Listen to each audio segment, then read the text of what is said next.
Hi students, last lecture में हमने देखा था डिस्टिलेशन क्या होता है। अब हम स्टार्ट करेंगे फ्रैक्शनल डिस्टिलेशन। डिस्टिलेशन में बच्चों हमने पढ़ा था कि बॉइलिंग पॉइंट के डिफरेंस पर हम दो मिसिबल लिक्विड्स को अलग अलग कर पा रहे थे। हमने एसीटोन और वाटर का एग्जाम्पल भी देखा था। पर अगर एक मिक्सचर के दोनों कंपोनेंट्स का जो बॉइलिंग पॉइंट का डिफरेंस है वो लेस देन 25 केल्विन होगा तो क्या होगा।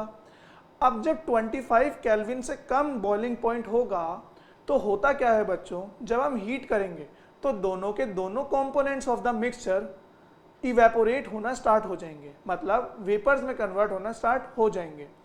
अब हमने डिस्टिलेशन के अंदर एक चीज को वेपर में कन्वर्ट करके अलग निकाला था, दूसरी चीज को वहीं रहने दिया था। इस तरीके से हमने सेपरेशन किया था। पर जब दोनों के दोनों वेपर्स बन रहे हैं तो फिर कैसे हम उसको एक दूसरे से अलग करें, तो उस केस में यूज आता है फ्रैक्शनल डिस्टिलेशन का। फ्रैक्शनल डिस्टिलेशन का जो सेटअप होता है वो बिल्कुल सिमिलर टू डिस्टिलेशन होता है, बस इसके अंदर एक डिस्टिलेशन फ्लास्क के ऊपर एक कॉलम और ऐड हो जाता है जिसको हम कहते हैं डिस्टिलेशन कॉलम या फिर फ्रैक्शनल कॉलम। तो चलिए अब लिखते हैं फ्रैक्शनल डिस्टिलेशन होता क्या था।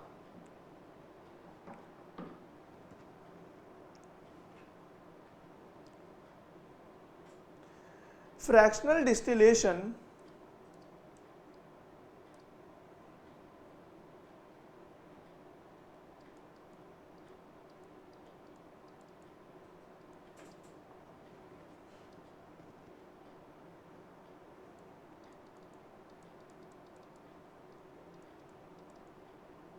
is used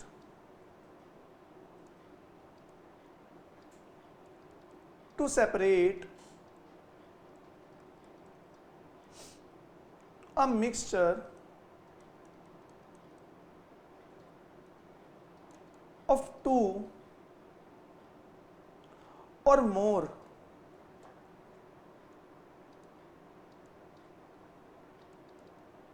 miscible liquids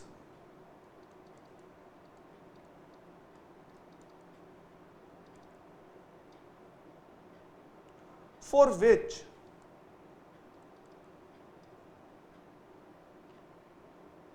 the difference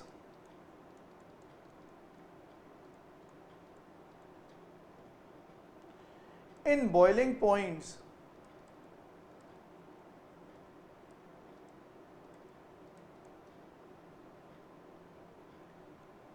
is less than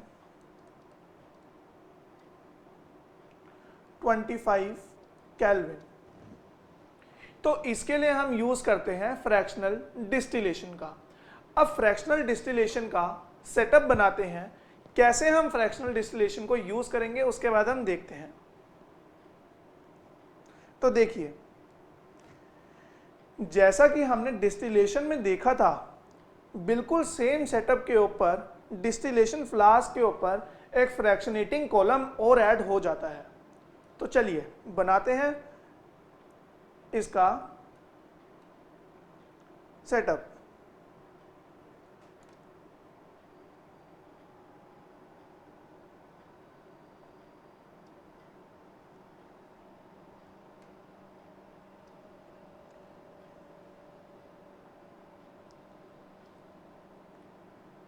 पहले बिल्कुल सेम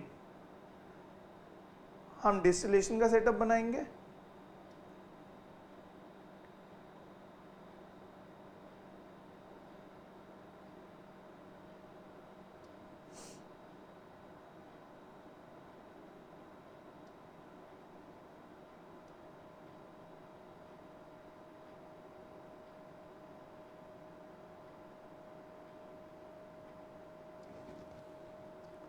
और इसके ऊपर एक एडिशनल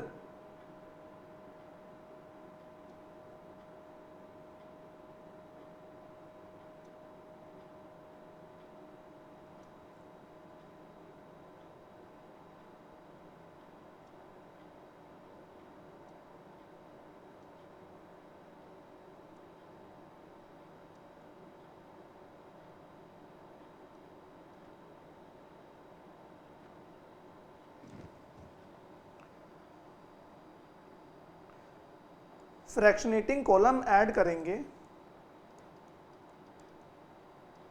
जिसको फ्रैक्शन कॉलम भी बोला जाता है, और इसके ऊपर हम लगाएंगे थर्मोमीटर। अब यहां से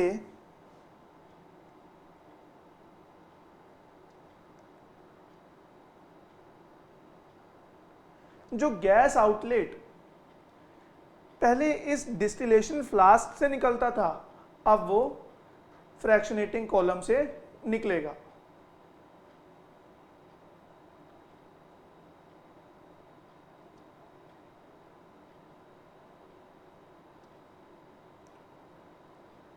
और यहां पर हम उसे स्टोर कर लेंगे। यहां पर कंडेंसर प्लेस्ड होगा,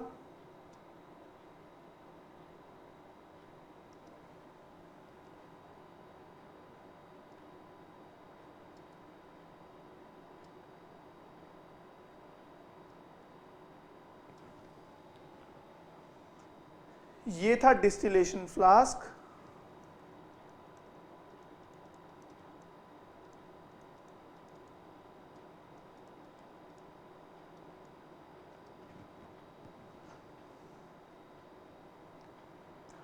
अब बच्चों,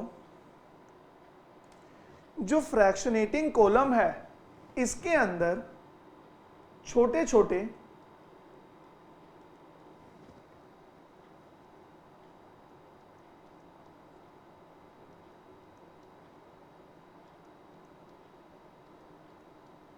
बीट्स प्रेजेंट होंगे। अब ये क्यों प्रेजेंट हैं? अब जैसे ही यहां से, अब मान लीजिए जिसका भी मुझे फ्रैक्शनल डिस्टिलेशन करना है, मैं उसे यहां पर रखूंगा,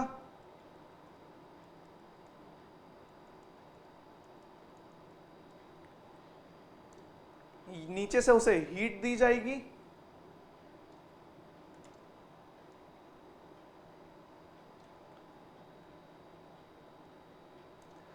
अब क्योंकि टेम्परेचर डिफरेंस बहुत कम है, दैट इज 25K से भी नीचे है, तो दोनों के दोनों components of a mixture will start evaporating.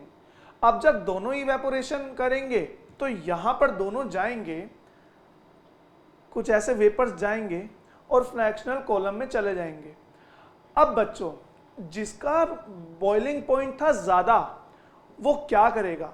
अब ये बीड्स इसलिए प्रेजेंट हैं, जब दोनों के दोनों वेपर्स यहां जाएंगे तो बच्चों इन बीड्स के ऊपर वो वेपर्स अटैच हो जाएंगे। अब उनको एक सरफेस एरिया मिल गया कूल डाउन होने के लिए। अगर मान लीजिए मैं गर्म पानी एक सरफेस पे डाल दूं तो बच्चों वो पानी धीरे धीरे कूल हो जाता है। तो उसी तरह बीड्स के सरफेस पर वो वेपर्स अपने आप को कूल करेंगे। अब जिसका बॉइलिंग पॉइंट था कम, वो बच्चों जल्दी कूल हो जाएगा, पर जिसका बॉइलिंग पॉइंट था ज्यादा, वो कूल इन इसके सरफेस एरिया पे नहीं होगा। और यहां से जिनका ज्यादा बॉइलिंग था पॉइंट, वो चला जाएगा इस पाइप के अंदर, और यहां से ये condenser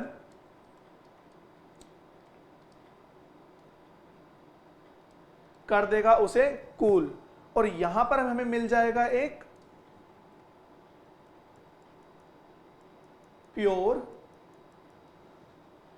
component.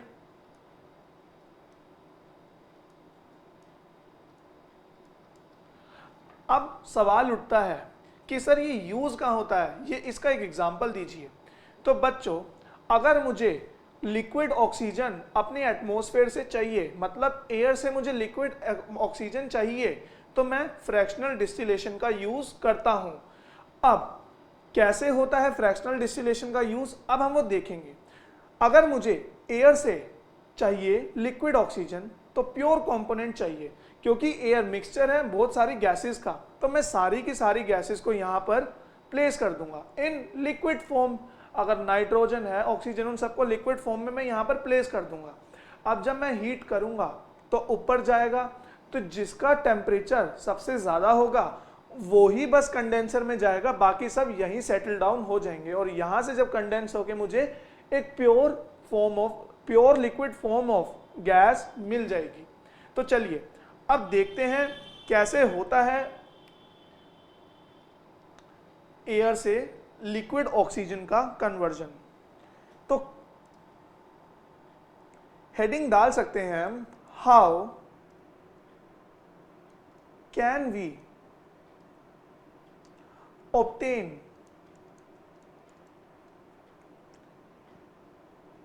different gases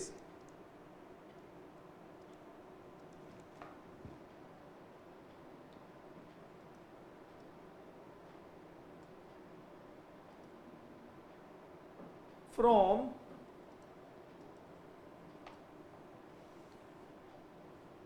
air।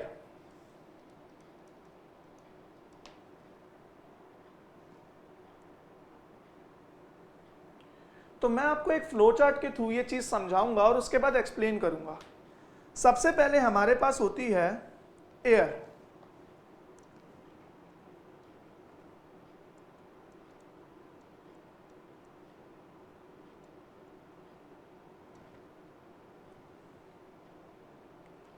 अब जो ये एयर थी वो कंप्रेस होगी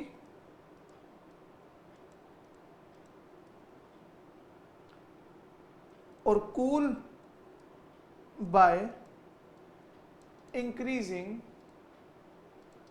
प्रेशर। कंप्रेशन हमेशा गैस का इंक्रीजिंग प्रेशर से होता है। उसके बाद हमें मिलेगी लिक्विड एयर।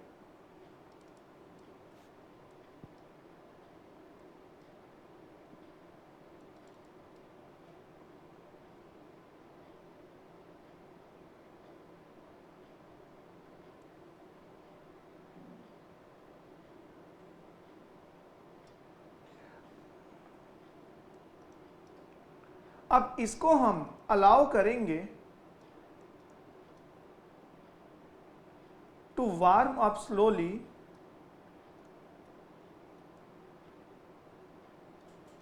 इन फ्रैक्शनल डिस्टिलेशन।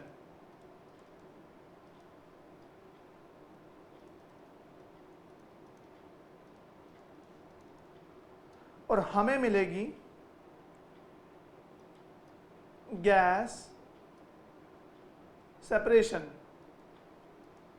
तो चलिए अब देखते हैं, क्योंकि हमें डिस्टिलेशन के अंदर, अपने डिस्टिलेशन फ्लास्क के अंदर लिक्विड फॉर्म में कुछ भी मटेरियल रखना होता है, तो सबसे पहले हमने एयर को कंप्रेस किया, उसे कूल किया बाय इंक्रीजिंग प्रेशर और लिक्विड एयर को अपने पास ले आए। अब ये लिक्विड एयर हम डालेंगे फ्रैक्शनल डिस्टिलेशन टब्स के अंदर, मशीन के अंदर। अब फ्रैक्शनल डिस्टिलेशन जस्ट हमने अभी समझा था, वो क्या करेगा, वो हमने लिक्विड एयर को डाला अपने डिस्टिलेशन फ्लास्क के अंदर। अब डिस्टिलेशन फ्लास्क, इसको धीरे धीरे डिस्टिलेशन फ्लास्क के अंदर हीटिंग होगी। अब अलग अलग गैसेस हमें मिल जाएंगी अलग अलग टेम्परेचर पे। जो सारी गैसेस इवेपोरेट हुई वो ऊपर जाएगी फ्रैक्शनल कॉलम में। फ्रैक्शनल कॉलम क्या करेगा, अलग अलग गैसेस को अलग कर देगा और जिसका बॉइलिंग पॉइंट सबसे ज्यादा होगा उसको आगे भेज देगा कंडेंसर में। कंडेंसर उसे कूल डाउन करके लिक्विड फॉर्म में कन्वर्ट कर देगा। तो ये कंसेप्ट था हमारा फ्रैक्शनल डिस्टिलेशन का। तो जो लिक्विड एयर हमें मिली, लिक्विड एयर से हम ऐसे ही बिल्कुल सिमिलर तरीके से हम कन्वर्ट करते हैं लिक्विड एयर से लिक्विड ऑक्सीजन में with the help of fractional distillation.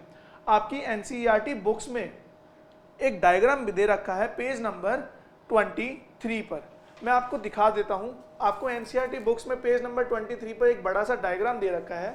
ये क्या कहता है ये डायग्राम, सबसे पहले बच्चों इस डायग्राम में देखिए, एयर आती है, वो air under pressure, air under pressure क्यों, क्योंकि हमें लिक्विड एयर चाहिए। यहां से हॉट एयर गई, जब प्रेशर अप्लाई किया जाता है एयर पे वो कंप्रेस तो हो जाती है पर उसका टेम्परेचर इंक्रीज कर जाता है। हमें लिक्विड फॉर्म में एयर कब मिलती है, जब उसका टेम्परेचर भी रिड्यूस किया जाए। अब टेम्परेचर रिड्यूस करने के लिए यहाँ पर देखिए आपको एक पाइप दिख रहा होगा जिसमें से फ्रीजिंग कोल्ड वाटर अंदर जा रहा है। अब जो एयर है उस कंटेनर में एयर है, तो जो फ्रीजिंग वाटर जा रहा है इस पाइप के थ्रू वो अपना कूलिंग इफेक्ट दिखाएगा और एयर का टेम्परेचर रिड्यूस कर देगा। अब जब टेम्परेचर रिड्यूस हो गया हमें मिली cold compressed air. Cold compressed air मतलब लिक्विड एयर।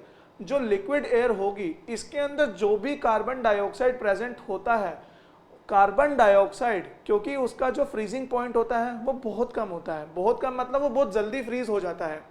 तो कोल्ड कंप्रेस्ड एयर मिली और जो कार्बन डाइऑक्साइड होता है वो ड्राई आइस बना देता है। ड्राई आइस आपने आइसक्रीम वेंडर्स के पास देखी होगी, वो आइसक्रीम को ठंडा रखने के लिए ड्राई आइस का यूज करते हैं।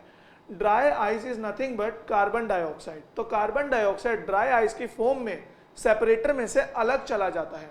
अब जो लिक्विड एयर थी वो आगे गई फ्रैक्शनल डिस्टिलेशन कॉलम में, मतलब डिस्टिलेशन फ्लास्क में। डिस्टिलेशन फ्लास्क ने क्या किया, नाइट्रोजन और आर्गन गैस को बाहर निकाल दिया। और बाहर निकाल दिया मतलब उसको कंप्रेसर के पास जाने नहीं दिया। कंप्रेसर के पास उसने किसको जाने दिया, ऑक्सीजन को, वेपर्स ऑफ ऑक्सीजन। अब जब वेपर्स ऑफ ऑक्सीजन कंप्रेसर के पास गए, उन्होंने उसका टेम्परेचर डाउन किया और टेम्परेचर डाउन के बाद वो कन्वर्ट हो गई लिक्विड एयर में। क्योंकि ये डायग्राम एक लंबा डायग्राम है तो इसीलिए आप यहां से इसको रेफर कर सकते हैं पेज नंबर 23 पर, फिगर नंबर 12.2.12। ये था बच्चों diagram for obtaining different gases from the air. चलिए अब बढ़ते हैं अपने नेक्स्ट कॉन्सेप्ट पर, जो कि है क्रिस्टलाइजेशन।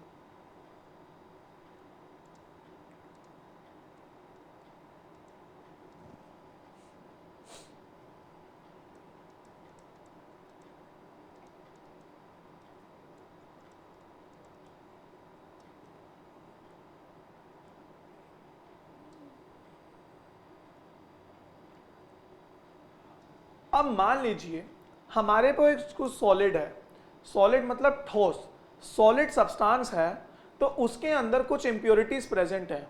अब सॉलिड को मैं कैसे उसके अंदर से जो इम्प्योरिटीज प्रेजेंट है उसको मैं अलग करूं। तो सॉलिड में से इम्प्योरिटीज को अलग करने के प्रोसेस को with the formation of crystals हम बोलते हैं क्रिस्टलाइजेशन। मैं सॉलिड को हीट करता हूं और उसके क्रिस्टल्स फॉर्म कर लेता हूं और क्रिस्टल्स को बाहर निकाल देते हैं और पीछे रह जाती हैं इम्प्योरिटीज, और वो क्रिस्टल जो होते हैं वो प्योर सॉलिड होता है। और ये प्रोसेस क्या कहलाता है, इसे हम कहते हैं क्रिस्टलाइजेशन। तो चलिए मेरे साथ लिखिए, it is used to remove impurities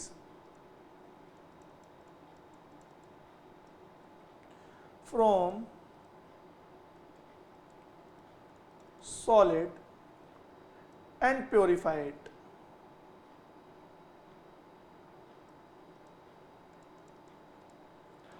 अब जो प्योरिफिकेशन होता है वो होता है क्रिस्टल की फॉर्मेशन से। जो सॉलिड होता है हम उसके क्रिस्टल्स बनाते हैं और उसे बाहर निकाल देते हैं और पीछे रह जाता है इम्प्योरिटीज। तो इसमें हम लिखेंगे it separates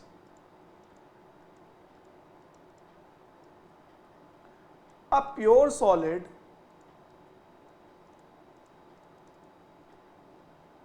from mixture in the form of crystals।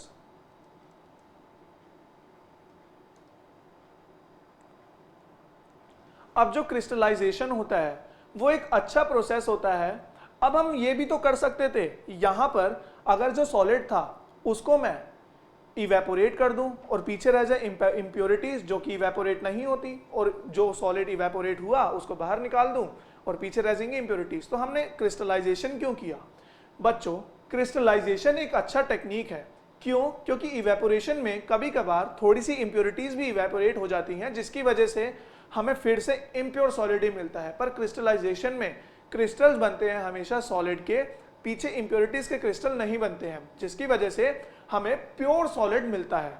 तो चलिए इसको हम बोल सकते हैं कि ये एक ऐसा प्रोसेस है जो इवेपोरेशन से अच्छा है। तो चलिए लिख लेते हैं इस बात को भी,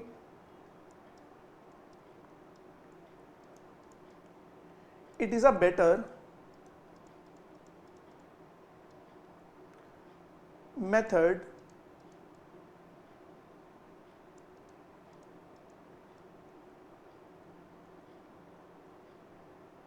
then evaporation.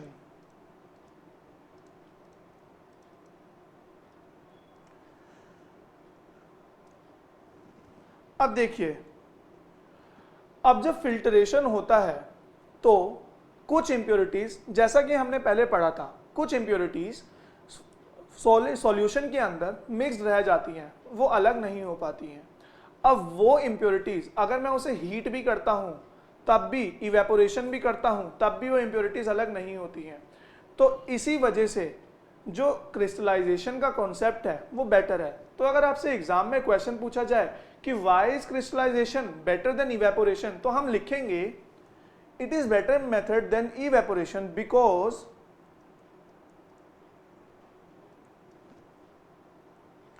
some impurities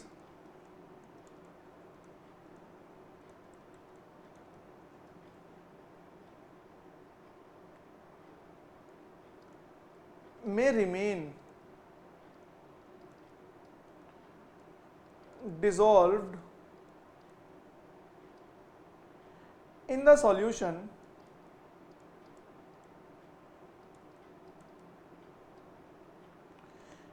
even after filtration.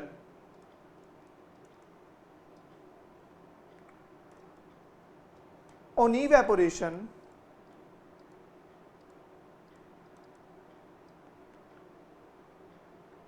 these contaminate the solid.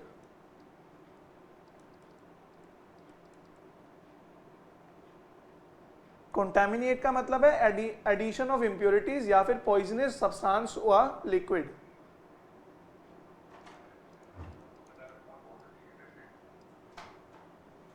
अब बच्चों, ये था कॉन्सेप्ट ऑफ क्रिस्टलाइजेशन। अब क्रिस्टलाइजेशन के बाद जो हमें नेक्स्ट टॉपिक पढ़ना है वो एक बहुत आसान और एक बहुत इंपॉर्टेंट टॉपिक है, क्योंकि डिफरेंस बिटवीन पूछ लिया जाता है जो टॉपिक अब हम पढ़ने वाले हैं। तो चलिए हेडिंग डालिए, physical and chemical changes.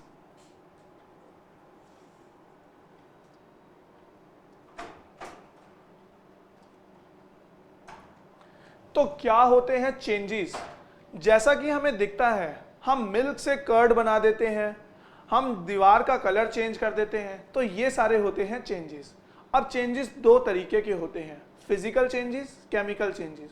Physical changes वो चेंजेस होते हैं जिसके अंदर कोई न्यू सब्सटेंस नहीं बनता है, और वो रिवर्सिबल भी होते हैं। रिवर्सिबल मतलब अगर मैंने एक चीज पर कोई चेंज किया तो उस चीज से मैं वापस पहले वाली चीज पर, इनिशियल थिंग पर आ सकता हूं, तो ऐसे चेंजेस होते हैं फिजिकल चेंजेस। फिजिकल चेंजेस के अंदर no new substance are formed. Chemical changes वो चेंजेस होते हैं जिसके अंदर एक न्यू सब्सटेंस फॉर्म करता है। अगर मैं बात करूं एग्जांपल की, अगर मेरे पास एक क्ले है, क्ले की एक शेप से मैं दूसरी शेप में चेंज कर दूं तो ये है फिजिकल चेंज। और अगर मैं मिल्क को कर्ड में चेंज कर दूं तो एक नया सब्सटेंस बना कर्ड, तो ये कहलाता है केमिकल चेंज। अब chemical changes are irreversible. Irreversible का मतलब अगर एक बार केमिकल चेंज एक पर्टिकुलर सब्सटेंस पर हो गया तो हम वो सब्सटेंस वापस जो ऑब्टेन प्रोडक्ट है उससे हम नहीं ला सकते हैं। इस तरह के चेंजेस को हम कहते हैं केमिकल चेंजेस। तो चलिए डिफाइन करते हैं फिजिकल चेंजेस को और केमिकल चेंजेस को।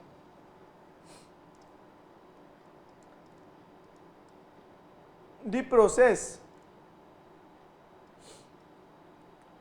which brings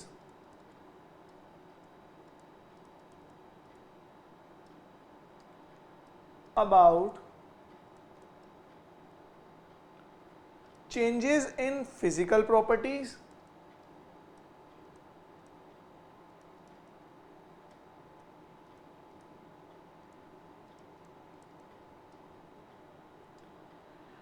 and no new substance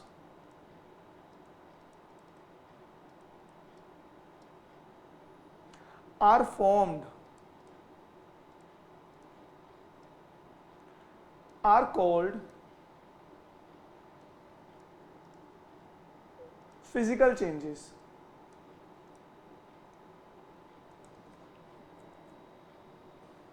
और अगर बात करें केमिकल चेंजेस की,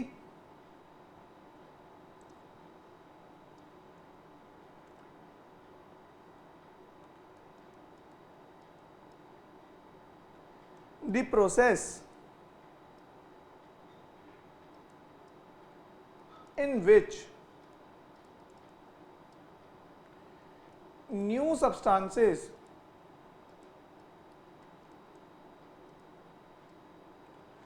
are formed and chemical properties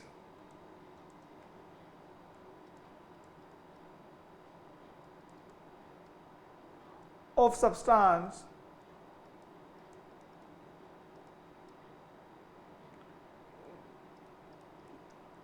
get changed are chemical changes।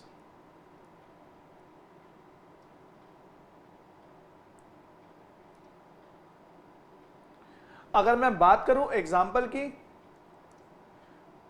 Physical change का एग्जाम्पल होगा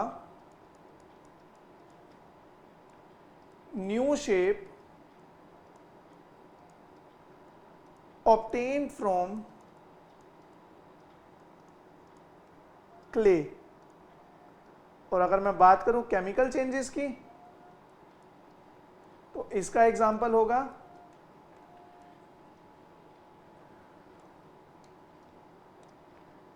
मिल्क कन्वर्जन टू कर्ड।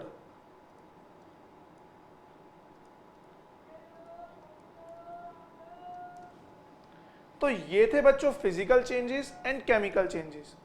अब जो पेपर में क्वेश्चन आता है वो आता है कि what is the difference between physical change and chemical change. तो चलिए देखते हैं what is the difference between both. Question लिखिए, difference between physical and chemical change.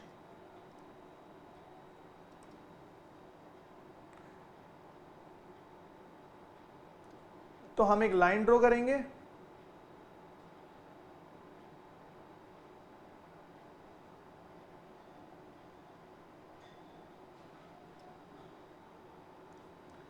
Line के एक तरफ लिखिए बच्चों फिजिकल चेंज,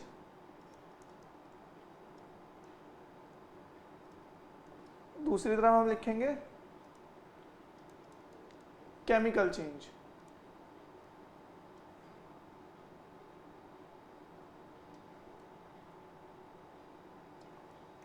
तो चलिए पॉइंट नंबर 1,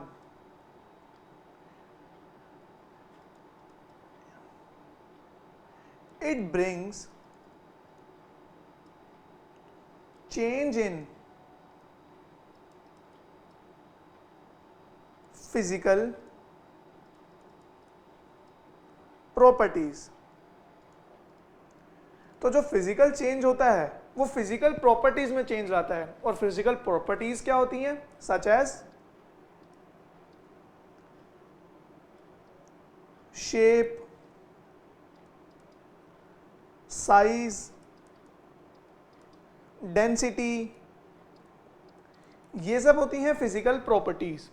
और जो केमिकल चेंज होता है, केमिकल चेंज लाता है केमिकल प्रॉपर्टीज में चेंज। तो इसको लिखेंगे it brings changes in chemical properties।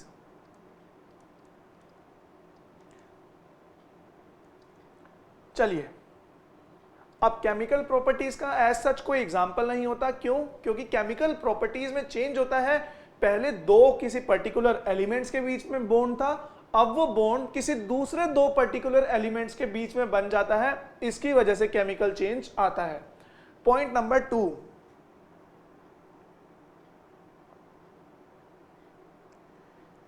it is reversible and it is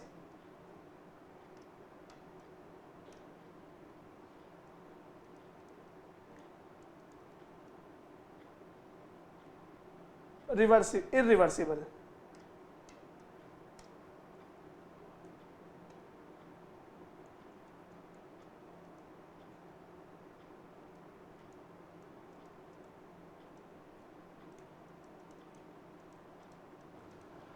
अब जब भी कोई सब्सटेंस फिजिकल चेंज के अंदर जाता है, केमिकल प्रॉपर्टीज में कोई चेंजेस नहीं दिखते हैं, तो हम इस पॉइंट में लिखेंगे नो चेंजेस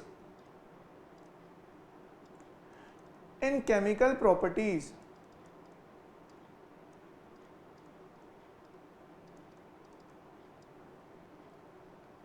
आर ऑब्जर्व्ड। इसके काउंटर पार्ट पे केमिकल चेंज में क्या केमिकल प्रॉपर्टीज में चेंजेस आते हैं? बिल्कुल आते हैं। तो यहां लिखेंगे changes are observed.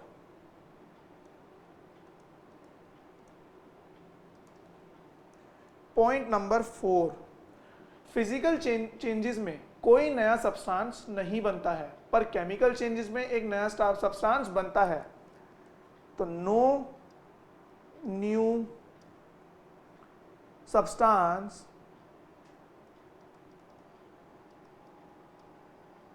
is formed।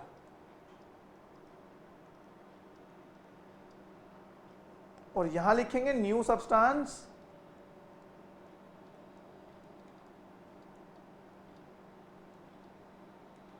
Is formed. तो ये था बच्चों फिजिकल चेंजेस में और केमिकल चेंजेस में डिफरेंस। अब बच्चों, अब हमें बात करनी है इस चैप्टर के लास्ट टॉपिक की, that is types of pure substances. तो पहले आप हेडिंग डाल लीजिए, टाइप्स ऑफ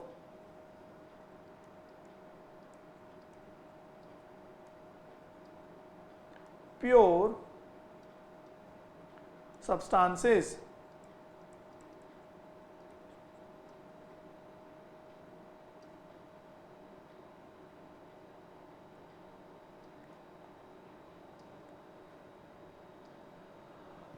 अब प्योर सब्सटेंसेस वो सब्सटेंसेस होते हैं जो कि अर्थ में एज इट इज मिलते हैं। मतलब से अगर मैं बात करूं ऑक्सीजन की, तो ऑक्सीजन अर्थ में मिलती है, अर्थ के एटमॉस्फेयर पे मिलती है। तो ऑक्सीजन एक प्योर सब्सटेंस है। तो on the basis of chemical properties pure substances दो कहलाते हैं, एक होते हैं एलिमेंट्स, दूसरे होते हैं कंपाउंड्स। अब क्या होते हैं एलिमेंट्स, क्या होते हैं कंपाउंड्स, चलिए देखते हैं। तो सबसे पहले हम लिखेंगे the pure substances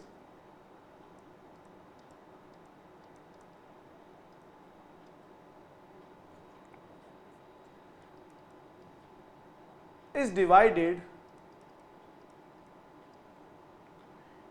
in two types on the basis of their chemical properties।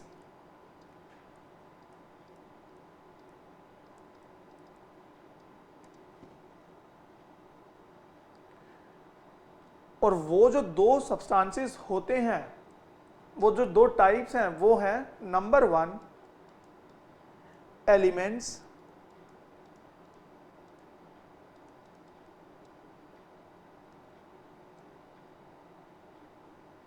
दूसरे होते हैं compounds.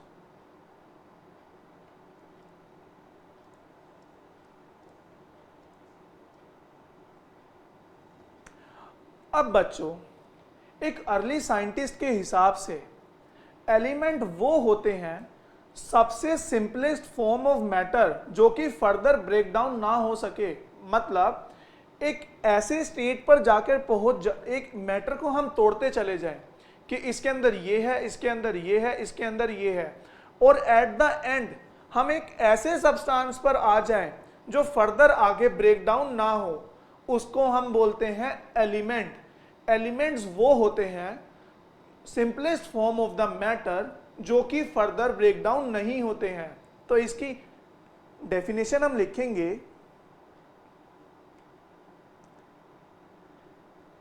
Elements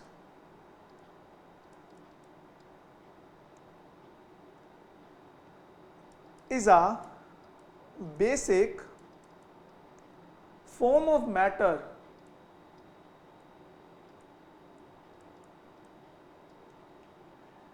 that cannot be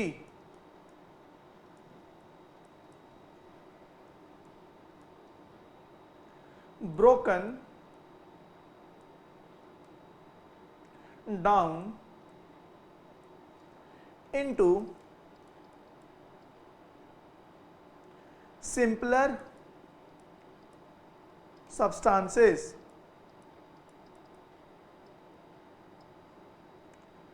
by chemical reaction।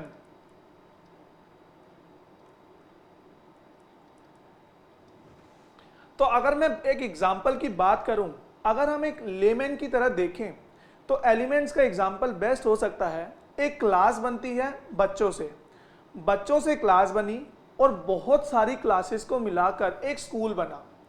तो स्कूल है बच्चों, अब स्कूल के अंदर हम देखें तो हम फर्दर क्लासिफिकेशन कर सकते हैं।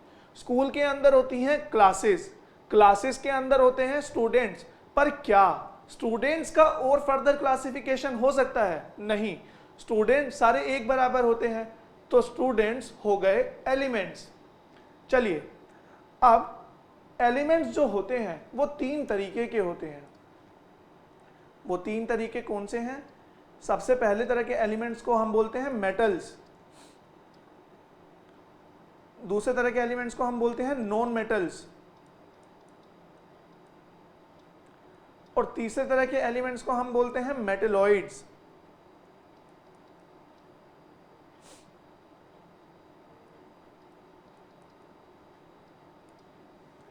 अब मेटल्स की अपनी प्रॉपर्टीज होती हैं, नॉन मेटल्स की अपनी प्रॉपर्टीज होती हैं, और मेटेलॉइड्स की अपनी प्रॉपर्टीज होती हैं।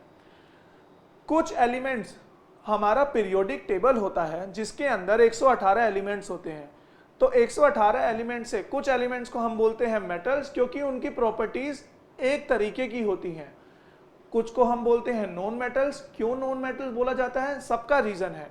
और मेटेलॉइड्स वो होते हैं जो मेटल और नॉन मेटल दोनों की प्रॉपर्टीज को शो करें, उनको हम बोलते हैं non metals.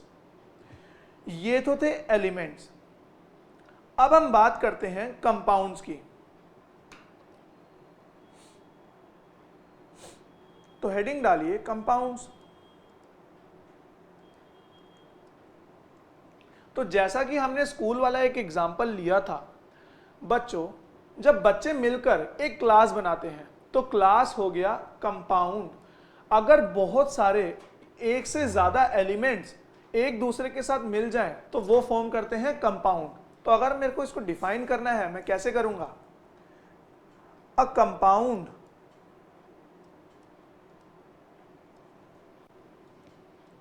Is a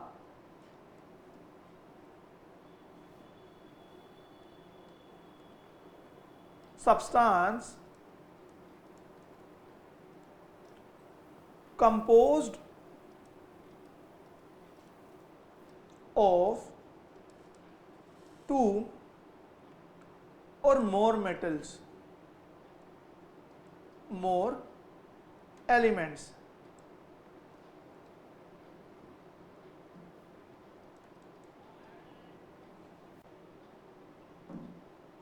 combined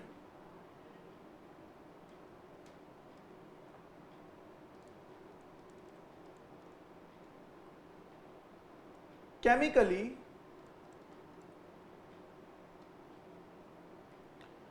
with one another